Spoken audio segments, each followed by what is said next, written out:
Within the hallowed halls of the Galactic Council, an unprecedented event unfolds as Earth's enigmatic engines activate. The alien dignitaries, unprepared for the magnitude of human resolve, witness a transformation that challenges their understanding of power and intent. The Galactic Council's Grand Observatory was a marvel of engineering, suspended in the void of space, offering an unobstructed view of the cosmos. Delegates from 1,000 civilizations convened here, their forms as diverse as the stars themselves. Today, however, the usual hum of diplomatic discourse was replaced by an uneasy silence. High Chancellor Zelvar of the Thalkir, his bioluminescent tendrils flickering with agitation, addressed the assembly. Esteemed delegates, we have received a transmission from the Sol system. Earth has activated a propulsion system of unknown classification. The energy signatures are unprecedented. A holographic display materialized at the center of the chamber, depicting Earth encased in a lattice of crimson energy. From the planet's surface, colossal structures emerged, ascending into orbit and unfolding like mechanical petals. Dr. Virel, the Council's leading xeno-engineer, analyzed the data in real time. These structures are channeling energy from Earth's core. The efficiency surpasses our most advanced reactors by several orders of magnitude. This is not mere propulsion, it's a paradigm shift. Ambassador Arthok of the Zellari, his chitinous exoskeleton shuddering, voiced the collective concern. We have long classified Earth as a death world, its environment hostile, its species resilient, but this defies all our assessments. Suddenly, the holographic display zoomed in on a solitary figure standing atop one of the ascending structures. Clad in a suit of advanced armor, the human raised a hand, and the surrounding structures responded, aligning in a precise formation. A transmission was received audio only. The voice, unmistakably human, resonated through the chamber. To the Galactic Council you observed. You judged. You did nothing. Now, witness the consequence of inaction. The transmission ended, replaced by a visual of the structures emitting beams of red energy into the void, forming a vast, intricate pattern that encompassed the planet. The energy coalesced, creating a shockwave that rippled through space, altering gravitational fields and disrupting nearby systems. Panic ensued within the chamber. Delegates scrambled to interpret the data, their voices overlapping in a cacophony of fear and confusion. High Chancellor Zelvar attempted to restore order. We must establish communication, understand their intent. But as the Council deliberated, the red energy from Earth intensified, casting a crimson hue across the stars. The once familiar constellations were now obscured, replaced by the ominous glow of humanity's ascension. In the silence that followed, a final message was received, a simple declaration. We are no longer confined. We are the architects of our destiny. The chamber fell silent, the weight of realization settling upon the delegates. Earth had not just activated engines, it had redefined its place in the cosmos. A Thalkir science vessel attempts to analyze Earth's sudden gravitational anomaly, but their tech falters. On the planet's surface, a lone human engineer oversees the final lock-in of the newly awakened engines. Silent defiance meets alien desperation, and Earth's countdown continues. The Thalkir research cruiser Osurium drifted uneasily at the edge of the Sol system. It was one of the most advanced science vessels in the Council's fleet, capable of surviving the dense gravitational pull of collapsed stars, and yet it now shook like a dying skiff in a gentle tide. Negative calibration. Again, said Ilna, Chief Data Weaver, her voice vibrating across the ship's comm network. The gravitic lattice is unreadable. Earth's output is mutating space-time constants. That shouldn't be possible. Captain Skatel, his translucent jaw stiff with fear, narrowed his multiple eyes. "Are the readings corrupted?" "No," Ildner replied. "They're worse, they're accurate. Through the observation windows, Earth pulsed red like a living heart. Strange patterns etched themselves into low orbit, engine glyphs, not formed by language, but by force. The ship's sensors screamed warnings. Light itself bent around the structure, now designated Station Terminus Aeternum. Captain Skatel leaned forward, antenna twitching. "Run Project Epical Warning. Check historical war thresholds." "It exceeds every known escalation protocol," Yelena whispered. "This is no propulsion. It's anchor displacement. They're not leaving." This realization chilled the crew to their bones. Earth was not preparing to flee or colonize. It was altering the gravitational symmetry of its star sector, warping space inward. On Earth, at the edge of the Andes crater facility, Chief Systems Engineer Roya Malik stood on a suspended glass deck beneath the sky, now refracted red by the ignition arrays. She didn't speak. She didn't blink. Behind her, hundreds of silent technicians sat in exo-rigs, hands poised over zero-G stabilizers and quantum logic consoles. A voice crackled through the internal comms. "Status, Chief." Roya exhaled. "Anchor 4 is aligned. Compression radius locked at 1.2 AU. Stand by for phase sync." From the orbital scaffold above, cables the width of city streets twisted with magnetized elegance. The Earth's crust trembled. "Final countdown begins," she said, not to the crew but to herself. "No more appeals, no more votes." Aboard the ossuarium, panic blossomed. The planet's gravitational signature has tripled in the last 90 seconds. "They're turning Earth into a singularity generator," Yelena cried out. "A Deathworld-Class gravity engine," Captain Skatel's voice cracked. "They can't possibly survive such forces. Their biosignatures have normalized the field," she interrupted. "They've engineered themselves to withstand collapse physics." "How is that possible?" She looked at him, a single word forming on her tongue: evolution through war. Back on Earth, Roya reached forward. Her palm hovered above a smooth obsidian panel etched with the original Treaty of Solar Peace, the one the Council broke with their silence. She touched it. Phase sync initiated. A subtle vibration rolled through the Earth, the kind that made birds vanish and oceans still. Far above, dozens of Council probes went dark. Then came a single transmission from Roya, transmitted openly. "You feared what we might become. You should have feared what you taught us to survive." The line cut. The void answered with silence, and the stars turned one shade redder. The enormous chamber hovered within a complex of metallic glass, orbiting an inert star several systems away. Delegates gathered in tense silence, faces grim beneath their varied crowns and carapaces. Holograms projected Earth's crimson outline, expanding its gravity field and warping local space-time. High Chancellor Xelvar paced, his bioluminescent tendrils dimming in exhaustion. "This is no mere demonstration. The humans weaponize their planet itself, turning its death world traits into an engine of war." Ambassador Uthok, his armored exoskeleton clinking with each movement, clenched a clawed hand. "They thrive where others perish. Their resilience borders on mythic, primal brutality wrapped in genius." An aide hurried forward, projecting live feeds from the Outer Council fleet. The battlecruiser Ajaris shuddered under unseen strain, gravity distortion fields flickering wildly. Its captain, Kasali, a veteran of the Corvati Wars, barked orders. "Adjust. Shield harmonics to compensate for fluctuating gravity gradients." "We cannot lose the Ajaris here," a younger officer whispered in dread. "The gravity wave from Earth.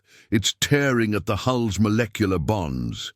Commander Janavos crouched over a digital tactical table, the dim glow casting hard shadows on her weathered face.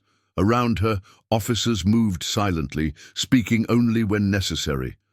"This is it," she murmured, tapping coordinates where the Council fleet was expected to engage. "They underestimated us. They always do." Communications officer reported, "Captain Malik has confirmed the engine's gravity well is stable. We are projecting containment fields to keep the planet's crust from fracturing." "Good," Jana said. "But stability is a delicate lie. Every moment the Council fleet stays, the greater risk of collapse." Her voice hardened. "This planet's survival is the price. The galaxy will know what a death world really means." Captain Kasali's many eyes flicked across tactical readouts. "Initiate strike patterns. Use phased plasma torpedoes. Target the gravity arrays. We have to cripple those engines, or," a lieutenant interrupted, "sensors detect nanite. Swarms swarming the battle zone. Unknown origin." "Nanites," Kasali growled. "Deploy countermeasures." The ship trembled as a sudden wave of gravitational distortion buckled the deck plates. "Report," Kasali snapped. "Unknown energy." "Burst, sir. The nanites are interacting with gravity fields, causing unpredictable feedback loops." Kasali's knuckles whitened around the command rail. "Prepare for boarding parties. If we can't destroy the engines from orbit, we'll take it to the ground." Soldiers in reinforced exoskeletons moved through thick dust storms. Gravity. Fields fluctuating wildly. Private Enric Mon, barely 20, gripped his pulse rifle tighter with every tremor. "Commander," Enric called, voice strained. "The ground's shifting again. We've got ruptures on Sector 7. Jana Voss answered, steady but cold. "Hold formation. Collapse zones aren't safe, but they're manageable. We don't get to choose comfort, Private." Enric swallowed, remembering the countless funerals back home. "Sir, why do they keep coming? Why not retreat?" Jana's eyes flashed. "Because we can't. Because the galaxy took everything from us. And now we take it back." The room was fracturing under the pressure of dissent. Ambassador Athok pounded the table. "We must negotiate. There's still time to reason with the humans." Zelvar shook his head.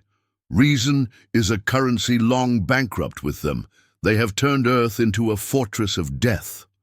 Another delegate, a shadowy figure from the Velkari hive, whispered, "Their technology suggests lost human knowledge.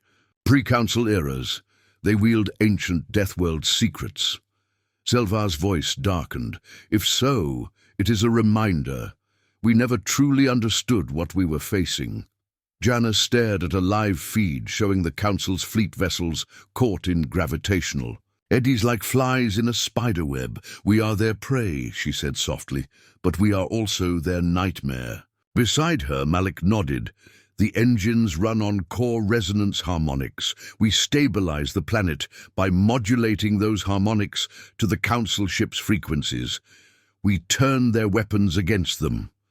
Jana smiled grimly. "Deathworld-Class. Engineering meets human cunning." A comm-beep interrupted them. "Report from forward scouts," Malik said. "Council boarding parties detected in Sector 5. They're adapting to the gravity fields." Jana's expression hardened. "Then, it's time we remind them what surviving on a death world means." A squad of heavily armed humans fought desperately through shifting rock and fire. Gravity fluxes tossed them like ragdolls, but their exosuits adjusted in real time, compensating with nanotech micro-actuators. Enric ducked behind a fractured boulder as a Council Marine fired phased plasma bolts. He returned fire with brutal efficiency, a flash of fierce defiance in his eyes. Nearby, a grenade exploded, throwing earth and bone fragments into the air. Jana barked into her comm, voice calm amid chaos. "Hold the line! Do not let them breach the core facility." The Ajaris shuddered, systems failing one by one. "Emergency evacuation protocols ready," the communications officer said grimly. "No," Kasali said, voice hoarse but resolute. "We finish this fight here, or we die trying." She looked to the main viewport, Earth glowing red, indomitable. "This is a planet we cannot crush, but perhaps we can outlast." Jana stood before the engine control console, watching the gravitic storm swirl outside. "We survive by sacrifice," she whispered. Beside her, Malik activated the nanite counterswarm, a wave of microscopic machines flowing into the atmosphere. To dismantle Council tech, Jana's comm crackled with one last message from the Council fleet: "Surrender. End this madness," she smiled. "Madness is survival." And beneath the red sky, humanity's engines roared louder still. The Council's fleets launch an all-out assault to crush Earth's engines, but humanity's resilience and Deathworld ingenuity turn the battle into a brutal war of attrition. Commander Jana Voss leads a daring counterstrike to protect the core, while alien morale collapses amid unfolding horrors. Amid shifting alliances and devastating losses, a haunting truth about humanity's hidden weapon emerges. One that could redefine the war's final stakes. The endless black of space, boiled with fire and metal, a violent ballet choreographed by desperation and pride. The Galactic Council's assault fleet, countless warships shimmering with lethal energy, pushed forward in tight formation, encircling the planet Earth. Above the red-stained clouds, the vast Deathworld engines pulsed, a heartbeat thrumming. With deadly intent, High Chancellor Zelvar watched from the Council command station, his tendrils twitching with anxious anticipation. "Destroy the gravity arrays at all costs," he commanded. "This war ends here or not at all." The fleet's vanguard surged. Plasma cannons tore bright trails through the void. Missiles armed with antimatter warheads screamed toward the massive engine structures orbiting the planet. The air was thick with the scent of destruction, but Earth's defenders were waiting. Commander Jana Voss stood on the command bridge of the orbital defense station Aegis, her gaze fixed on the tactical display, crimson waves rippling across space. In front of her, like an advancing tide of doom. "Shields at 90%, reported Lieutenant Enric Mon, his voice tense but steady. The young soldier had proven himself more than once in the hellscape below. "Redirect auxiliary power. To the gravity field modulators," Jana ordered. "We need to keep those arrays stable." Outside, the Deathworld engines fired gravity pulses, bending space and shattering enemy missile trajectories with relentless precision. Nanite swarms, programmed by Earth's top scientists, infiltrated. Incoming warheads, disassembling their molecular structure mid-flight. "Enemy boarding pods detected," the tactical officer announced. "Multiple contact points approaching the northern perimeter." "Prepare countermeasures," Jana replied. "Deploy shadow squads." On the scarred surface below, Earth's soldiers fought with ferocity born of desperation. The planet was a graveyard and a fortress. Gravity fluxes twisted reality, but humans adapted, their exosuits pumping against crushing forces. Sergeant Mara Liu led a squad through a shattered canyon, her voice calm yet fierce. "Keep moving! We hold the line here!" Plasma bolts hissed past, igniting the rocky walls in fiery explosions. The Council's alien marines, sleek, predatory, and numerous, pressed hard, but humanity's warriors knew the terrain like veins on their palms. Every crater, every fissure was a weapon. Back in orbit, the battle intensified. Captain Kasali's flagship Ajaris was crippled, but her spirit unbroken. "Launch boarding parties," she ordered. "If we cannot break their engines from orbit, we take the fight to the surface." A squad of elite marines deployed in gravity-resistant pods, descending toward Earth's orbital defense stations. The pods shimmered through the red haze, a deadly swarm descending. Jana's comm crackled. "Enemy boarding pods detected." "We're ready." The boarding parties struck hard, infiltrating the defense stations. Close quarters combat erupted amid gravity-suspended machinery and humming reactors. Lieutenant Enric Mon found himself face-to-face with a towering alien warlord. Its claws glinting under emergency lighting. "Stay calm," Jana's voice echoed in his comm. "Adapt and survive. Enric dodged a brutal strike and fired his pulse rifle, the alien screeching in pain. The fight was desperate, brutal, a dance of survival on a planet that never forgave weakness. Meanwhile, in the Council war chamber, dread deepened. Ambassador Arthok's exoskeleton trembled as he watched feeds from the battlefield. They bleed, but they do not fall. How can this be? High Chancellor Zelvar's face was a mask of fury and fear. Their death world. Engines are more than technology. It is their spirit forged in fire. A dark figure from the Velkari hive whispered, "We may be facing not just a war, but an apocalypse engineered by humanity's will." On Earth, Jana coordinated a bold strike. "We can't just defend," she told Malik, the chief engineer. "We must hit their boarding pods before they breach the core." Malik nodded, fingers flying over consoles. Nanite swarms loaded, gravity modulation pulses synced. Jana's plan was risky. Send shadow squads cloaked in gravitational distortions to ambush and disable boarding pods in transit. The attack commenced. In the void, cloaked human squads blinked in and out of detection, striking with surgical precision. Pods were ripped apart by gravity fields, collapsing unexpectedly. Alien Marines screamed into comm silence as their advance was shattered. But the Council's forces adapted quickly, retaliating with EMP bursts and nano-countermeasures. On the surface, the fighting reached a fever pitch. Sergeant Liu's squad held the line despite injuries and losses. She radioed Jana, "We're surrounded, but the enemy morale is breaking. They don't expect this level of resistance." Jana's response was steady. "Hold fast, reinforcements inbound." Then the unthinkable happened. The red sky deepened, shadows lengthening as Earth's engines reached critical resonance.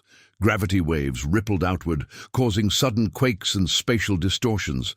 The Council fleet staggered, weapon systems failing under the tidal wave of force. Zelvar screamed in rage. "Brace for impact! Shields up!" Back on Earth, the commanders watched the effect with grim satisfaction.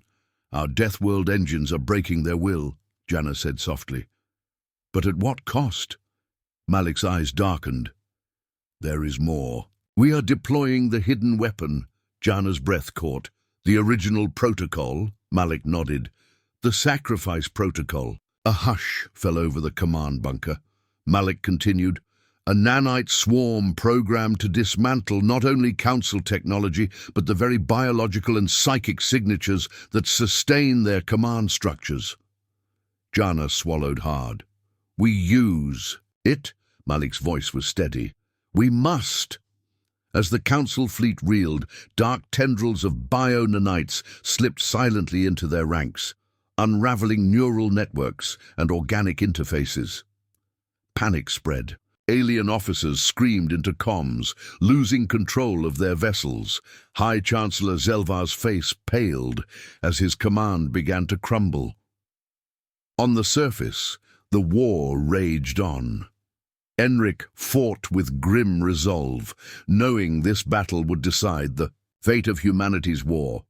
"Hold the line," Jana's voice urged across all channels. "Hold the line for the future of Earth." The red engines pulsed once more, louder, stronger, and the Council's sky turned deeper red. As the hidden weapon's devastating nanite swarm devastates the Council fleet's neural and command systems, alien commanders face collapse both, tactically and psychologically. On Earth, humanity grapples with the deep cost of deploying this biological terror. Commander Jana Voss must navigate not only a brutal battlefield, but also the fragile morality of a species forced into merciless war. The line between survival and sacrifice blurs as the true scale of humanity's death world fury comes to light. The void roared with chaos and death. 1,000 Council warships lurched uncontrollably, their systems corrupted from within by the unseen plague of nanites, slipping through circuits, nervous systems, and psychic links. High Chancellor Zelvar, usually a beacon of calm control, slumped in his command chair, eyes glassy with horror. They have undone us," he whispered, voice raw. The fall of the fleet, the flagship Ajaris, twisted violently in the grip of the bio-nanite onslaught. Crew members screamed as their neural implants spasmed, controls freezing or acting of their own accord. Captain Kasali gritted her teeth, fighting to maintain consciousness. "Override manual protocols," she ordered, voice ragged. "We cannot fall here." But the nanites had penetrated too deeply, rewiring reflexes and corrupting data streams. Her bridge crew fell one by one into seizures or madness. One officer cried out, "The ship! It's becoming a weapon against itself." Below decks, bio-nanites burrowed into organic tissue and synthetic parts alike. Alien soldiers convulsed, their combat instinct poisoned. Some lashed out blindly at comrades, others collapsed, minds shattered by the swarm's psychic interference. From the Ajari's wreckage, a twisted transmission crackled. Warning: biological and neural systems compromised. Immediate containment breach. Self-destruct sequence engaged. The Council's ultimate weapon was crumbling under Earth's own hidden terror. Earth Command Bunker, the price of victory. Commander Jana Voss sat heavy at her console, watching the destruction unfold in real time. Every hologram of burning. Council ships was a victory and a reminder of the cost. Chief Engineer Roya Malik stood beside her, tension etching her face. The nanite swarm. It's beyond anything we've seen. It's not just technology, it's a living weapon. Jana's gaze was hard. "And we deployed it knowing what it could do," Malik nodded slowly. "The sacrifice protocol was designed for this moment." A sharp intake of breath from Jana cut her off. "Sacrifice? Explain." Malik's voice lowered. "The nanites don't distinguish between combatants and environment. They will keep replicating. They can spread beyond the battlefield." Jana's jaw clenched. "Collateral damage." Malik met her eyes. "Potentially worse." The moral abyss elsewhere in the bunker, soldiers and scientists whispered about the shadows of sacrifice, the grim reality that humanity's weapon might become a poison to themselves as well.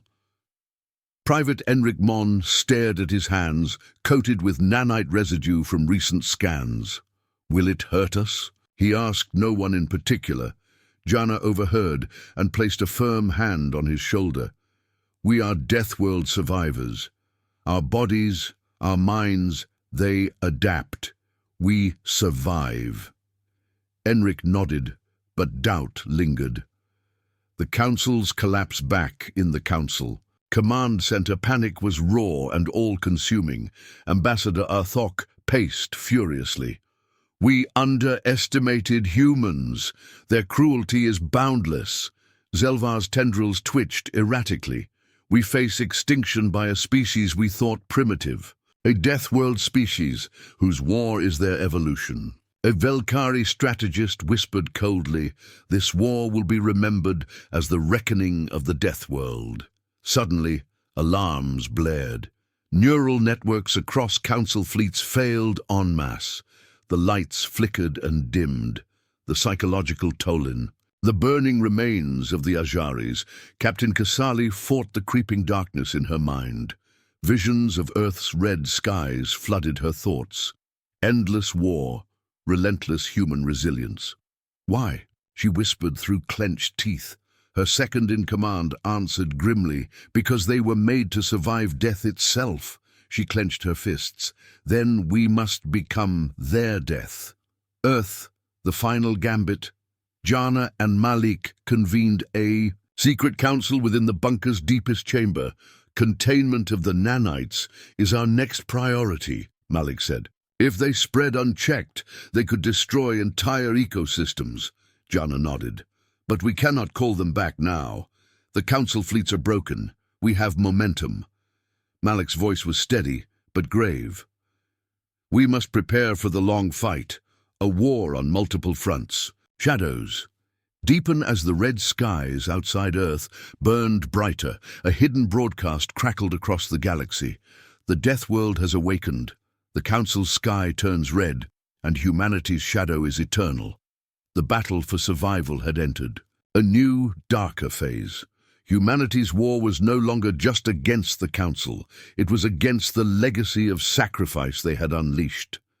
As the Council's forces reel from the nanite plague, fractures begin to form within their ranks. Alien factions wrestle with the horror of humanity's hidden weapon and their own crumbling command structures. Meanwhile, Earth's leaders debate the long-term consequences of their tactics, balancing ruthless survival against the risk of becoming monsters themselves. Commander Jana Voss must navigate fragile alliances and growing dissent as the war shifts toward psychological and ideological battlegrounds beyond mere firepower. The shattered remnants of the Council fleet drifted like ghosts in space. Their hulls riddled with the invisible death of nanites, communication lines were fractured, commands lost in a sea of static and malfunction. The once monolithic force was now a fragmented constellation of fear and suspicion. The Council's fracture in the cavernous command chamber of the Velkari warship Serak, Admiral Thalkir paced under flickering lights. His 3 arms trembled as he stared at the failing communications console. "Why did we not anticipate this?" he snarled, eyes blazing with fury and disbelief. A young officer, his exoskeleton trembling, answered, "The humans hid their weapon deep within their death world. Tech. We saw engines and gravity fields, not bio-nanite viruses." Talca's jaw clenched. "This is no mere weapon. It is a psychological rupture. Our crews are breaking." Across the ship's viewing port, the shattered remains of Ajaris drifted. Silently, a haunting monument to defeat. A rift among the Council. In a side chamber, Ambassador Arthok met with delegates from other species, the Velkari, the Ilnar, the Krasari. Whispers filled the room like venom. "We cannot continue this war as one," hissed a Krasari delegate, his mandibles twitching nervously.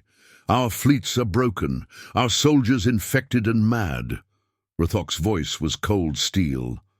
"Unity has kept us strong, but if we fracture, Earth's fury will consume us all." A Velkari general snarled. "Perhaps humanity's deathworld spirit will be our undoing." The debate spiraled into distrust and blame. Ancient rivalries surfaced, fueled by fear and desperation. Earth's Council chamber back on Earth. The atmosphere was grim but determined. Jana Voss sat at the head of a long table, surrounded by Earth's military and scientific leaders. "We have shattered the Council's fleets," Jana began. "But the cost is growing. The nanites we unleashed will not be contained easily." Chief Scientist Dr. Lena Thorson spoke up, her face pale. "The nanites could spread beyond battle zones, infect wildlife, even our own biospheres. They are a living contagion." Jana's gaze hardened. "We didn't start this war, but we will finish it. The survival of humanity demands sacrifice." A murmured objection came from a civilian delegate. "Are we becoming what we fought against? Is this the price of survival?" Jana's voice was resolute. "We fight not for conquest, but for existence." Psychological warfare. In the ruins of the Ajaris, Captain Kasali sat, broken but defiant. Her mind was a battlefield as much as the physical war. She recorded a desperate message to the Council. "To those who hear this, beware the death world's shadow. Their war is not just of fire, but of spirit and madness. We face not soldiers, but the very embodiment of survival's darkest will." Her voice faltered as memories of fallen comrades haunted her. The human shadow Jana stood on a balcony overlooking Earth's burning horizon. The red glow reflected in her eyes, a reminder of the engines that had turned the Council's sky blood red. Her second-in-command, Malik, approached quietly. "We hold momentum, but the Council fractures. Some factions want peace, others revenge." Jana nodded slowly. "We must exploit those fractures, but not lose ourselves in the process." Malik frowned. And if we become the monsters they fear? Janna's gaze was steel. Then we fight monsters, with alien desperation on a drifting council vessel. A desperate meeting unfolded. Humanity's Deathworld engines are not just machines. They are a declaration of war against our very existence, growled Velkari General Zekthar. We must strike their core, destroy their will to fight, urged Gilnar Commander Slar. But the nanites, another officer interrupted. They spread beyond control. We risk annihilation. A cold silence fell, the turning point in the chaos of fractured fleets. A new faction emerged, those who believed the war must end before both sides were consumed. Ambassador Arthok extended a shaky offer of parley to Earth's leaders, broadcast. Across secure channels, we seek ceasefire. Let the bloodshed end before all is lost. Janna's team debated fiercely. Could they trust the fractured council? Was this a genuine chance for peace or a desperate trap? The weight of choice. In a private chamber, Janna stared at the glowing red engines on the tactical display. Sacrifice, survival or surrender, she murmured. Which is the true path forward? Malik joined her. Our people look to you. What will you choose? Janna's eyes burned with a fierce light. I choose humanity. The battle for survival was no longer just fought in the void of space or on scarred worlds. It had fractured minds, alliances, and souls. The Deathworld engines pulsed still, a relentless heartbeat in a galaxy on the edge of war and redemption. As the fragile ceasefire looms, Earth and the fractured council grapple with mistrust and desperation. Commander Janna Voss leads a delegation to the proposed parley, navigating treacherous political undercurrents and the psychological scars of war. Hidden agendas surface, old wounds reopen, and the shadow of humanity's Deathworld engines haunts. Every exchange, the parley becomes a crucible where the fate of billions and the galaxy's future will be decided. The vast negotiation chamber aboard the neutral station Arbiter hung heavy with silence. Its walls shimmered faintly, reflecting the cold light of distant stars and the red glow from Earth's relentless Deathworld engines, visible even through the station's panoramic windows. Arrival and unease, Commander Janna Voss stood at the entrance, flanked by a diverse contingent of Earth's military and scientific representatives. Their faces were etched with exhaustion and wary determination. The council delegation, gaunt and fractured, awaited them beyond the threshold. Diplomats, generals, and ambassadors from species whose war had nearly shattered the galaxy. The room pulsed with a tension that felt almost tangible, like the calm before a violent storm. Opening moves, Ambassador Arthok stepped forward, his multifaceted eyes scanning the human delegation. His voice was measured, carrying the weight of desperation and a brittle hope. We stand on the precipice of annihilation. The war has consumed far too much. Let us find a path to peace before there is nothing left to save. Janna's reply was steady but wary. Peace requires truth. We survived the Deathworld engines, but our world and our people have been changed. We cannot forget what was sacrificed. The cost of war, Doctor. The cost of... Lena Thorson presented grim data holograms showing the biological and environmental toll of the nanite plague unleashed on Council forces. These nanites do not discriminate. They threaten ecosystems and species beyond this war zone, she warned. Ilnar delegate recoiled visibly, their carapace flickering nervously. Are you saying your weapon could doom entire worlds? Janna nodded. It is a weapon of last resort. But war itself breeds destruction. A rift widens. Council factions began to openly disagree. Velkari General Zekthar growled, Humanity's Deathworld spirit is a plague. They must be contained, eradicated if necessary. Ambassador Arthok pleaded, If we continue this path, we all perish. The chamber fractured into heated debate, voices rising, the delicate hope of ceasefire crumbling. The human-burdened Jana found herself cornered in a side hall by a group of younger soldiers and scientists. "Commander," Enric Mon said quietly, "how do we live with this? How do we justify what we've done?" Jana's eyes darkened. "We survive by being willing to fight harder, to sacrifice more. But I will not let us lose our humanity in the process." Hidden agendas behind closed doors, Earth's security chief uncovered disturbing intelligence. Certain council factions planned to use the parley to regroup and launch a final devastating strike. Malik warned Jana the ceasefire might be a trap. Jana weighed the options. Trust could mean peace or death. The turning point, the parley's climax, came when Jana made a bold proposal: mutual disarmament of all Deathworld engines and nanite weapons under joint supervision. The chamber fell silent. Then a cautious murmur spread. A fragile Hope Ambassador Rathok's eyes met Jana's. "A beginning," he said softly. The ceasefire was tentative. The war's scars remained deep. But in that chamber of ashes, the first fragile seeds of peace were planted. The red glow outside Arbiter dimmed just slightly, a sign, perhaps, that even Deathworld fury could yield to hope. In the war's final crucible, Earth and the fractured Council faced their darkest hour beneath a blood-red sky. Humanity's Deathworld engines roar once more, not to destroy, but to forge a new order from the ashes of devastation. Commander Jana Voss leads the ultimate sacrifice, challenging not just alien fleets, but the limits of mercy, survival, and what it means to be truly human. The galaxy's fate hinges on a choice between annihilation and rebirth, as silence falls over the red horizon. The last stand. The red horizon burned like a wound across Earth's sky.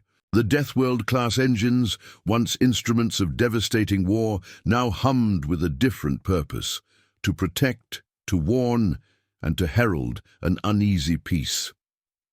Commander Jana Voss stood on the observation deck of Earth's final fortress, the Bastion, eyes fixed on the swirling remnants of the Council's fleet gathering beyond the atmosphere. The shattered ships moved hesitantly, uncertain if this was the end or another beginning. Beside her, Chief Engineer Roya Malik checked the engine's energy matrix, the glow of nanotech veins pulsing steady like a heartbeat. "We control the engines now," Malik said quietly. "No more blind fury, only precision." Jana nodded. "Humanity has changed the galaxy's fate, but we must not lose ourselves in the process." Council's reckoning Admiral Talkir, battered and broken, addressed the remnants of the Council's forces aboard the Serac. His voice carried the weight of defeat and reluctant respect. "We underestimated the Deathworld spirit of humanity. They are not mere primitives. They are survivors forged by sacrifice and fire." A chorus of hesitant acknowledgments rippled through the alien ranks. The choice on Earth, a historic summit convened under unprecedented security. Jana and Ambassador Rathok stood side by side. Rathok's voice trembled. "We face a crossroads, annihilation or alliance. Your Deathworld engines have shattered our fleets, but they have also shattered old fears and lies." Jana responded, "We fought to survive. Now we must fight to build. No more shadows, no more silence." The final act, suddenly, an emergency alert blared. Rogue factions in the Council's fringe launched a desperate assault, seeking to reignite the war. Jana's voice cut through comms like steel. "Activate containment protocols, engage defensive arrays, protect the fragile peace." Earth's engines flared to life, a controlled inferno that swept through space, not to annihilate but to corral and contain. Mercy and resolve. Amidst the battle's chaos, Jana reached out to the alien commanders. "We offer mercy," she said, through a universal translator, because mercy is strength, because survival means more than victory. Slowly, one by one, alien ships lowered weapons and opened channels for negotiation. The dawn beyond. Red as silence fell, Earth's sky slowly shifted from blood red to dawn's gentle gold. Jana stood alone on the observation deck, watching the stars return to peace. Her final words echoed softly, "From Deathworld ashes, life will rise. Humanity's legacy is not conquest, but endurance. Not hatred, but hope." The red sky faded, but the fire it ignited in humanity's soul burned eternal. A beacon for all worlds yet to come, the end.